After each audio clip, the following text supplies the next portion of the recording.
Hey guys, welcome back. I'm super excited because tomorrow my brand new show on HGTV called Hotmesshouse premieres. It's Wednesday, June 24th at 8/7 Central. I'm just shameless plugging it for a second before we jump into the video, which is 5 steps for decluttering success. Make sure you like this video and subscribe if you haven't already, and stay tuned to the end where I'm going to share a sneak peek into my new show.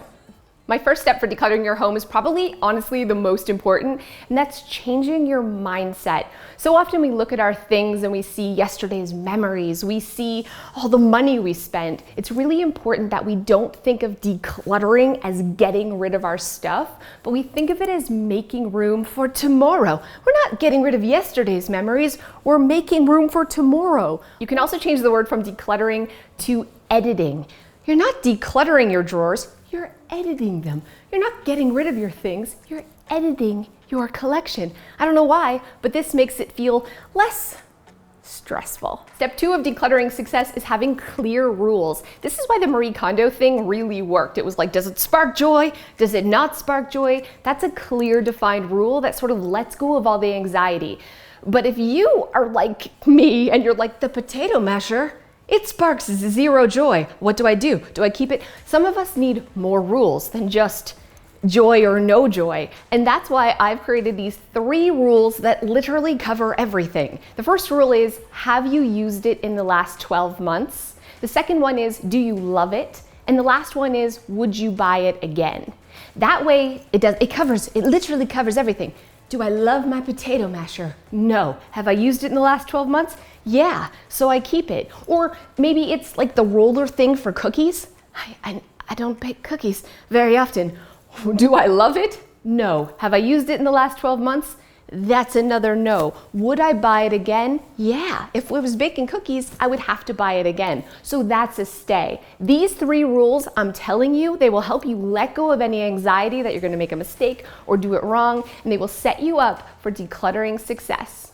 The next step is making sure that you're tackling those hidden areas first. So many times we look around at a messy home and we're like, I have to declutter this crap hole. But the truth is, all the stuff you see, you use every day. That's not things you want to declutter. You want to get rid of things you're not using, you're not loving, and you wouldn't buy again. And those things are hidden in closets, in basements, in attics, in the back of cabinets. We have to dig, my friends. We have to dig deep to find things that we can declutter to make room for all the stuff that's out in the open. Step number 4 is going to help you stop getting distracted. If you have squirrel syndrome like me, it's really important that you have a bin or a box or a bag for does not belong. So when you're tackling an area, you don't, this is in the garage, and you wander away. Nope, it goes in the does not belong bin. And also having a place for memories. So if something's really important, that can derail you. You pull out your kid's report card from kindergarten, it's like,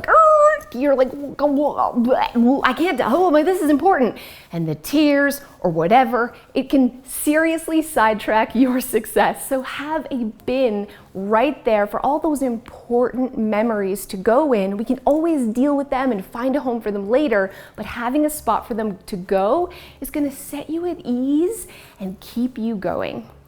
The last decluttering rule is to always start in really small areas. Never tackle an entire room or an entire basement. That's overwhelming and you have better things to do. Start really tiny, like 1 drawer, 1 pile, 1 little thing, and ask yourself, have I used it in the last 12 months? Do I love it? And would I buy it again? And let it go. All of these little steps add up to a huge change, and you're way more likely to have the momentum to keep going if you're not getting overwhelmed right off the bat. Thank you guys so much for watching. I hope you're feeling inspired to declutter something today, and I'll see you guys next time. Hey guys, thanks so much for those of you who have stayed to the end. I want to talk a little bit about the show, Hotmesshouse. It airs tomorrow at 8/7 Central on HGTV. I'm going to share a sneak peek with you in just a few seconds, but I wanted to talk about the biggest struggle with filming this show, and that was scripts. I don't know what's wrong with my brain. I'm going to blame ADHD, but it's also something else. I have the memory of a gnat. literally, we had to do some interviews. So we did, like, the show was done, and then we had to do some pickup interviews. You know what those are, when the Property Brothers are standing outside and it's all like, whoa, it's beautiful and there's grass, and they're like, okay, we're checking back in with Mary Sue. I had to do those, right? And they're like, okay, Cass, say, tomorrow we're checking in with Brandy and Tim. And I'd be like, tomorrow we're checking back in with Timmy and Tommy. What? Like, I know their names. Honestly, you guys, I could not. One of the lines was, I'm Cassandra Arson and I'm an organizing expert. I messed up my name probably 100 times.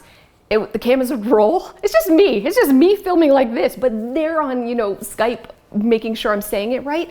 And I'm just like, I'm Cassandra Farson and I'm a super expert. Like, what? Hundreds of times, friends. This might not be my thing. I'm just saying, this may not be my thing, but it came together miraculously. The show looks incredible, and I'm gonna share a sneak peek with you right now. But let me know in the comments below if you also suck with scripts. I can never be an actress. That is not my bag. I cannot remember anything, even if it's my own name, apparently. See you guys next time. And now a special HGTV sneak peek. I'm Cassandra Arson, and I'm an organizing expert. Hot Mess House is such an amazing show because it's just relatable. Do you love the pink? I hate it. We've intended to paint this room for 5 years. These are real families with real amounts of clutter. I feel like I'm about to be swallowed by all of my stuff. And they're making real transformations in just a few days. And they're doing it all by themselves. If there's something that you want to keep, we can put it in this. I'm there helping and offering advice. Thank you so much for your help. It isn't just about your stuff and your space. It's about your mood and your happiness. A great positive energy, I feel like, in this whole room. They're taking chaos and mess Okay, in the trash. I don't know why. It's so hard. and transforming it into a beautifully organized space. And it is nothing short of inspiring. I love this show, and I know you will too.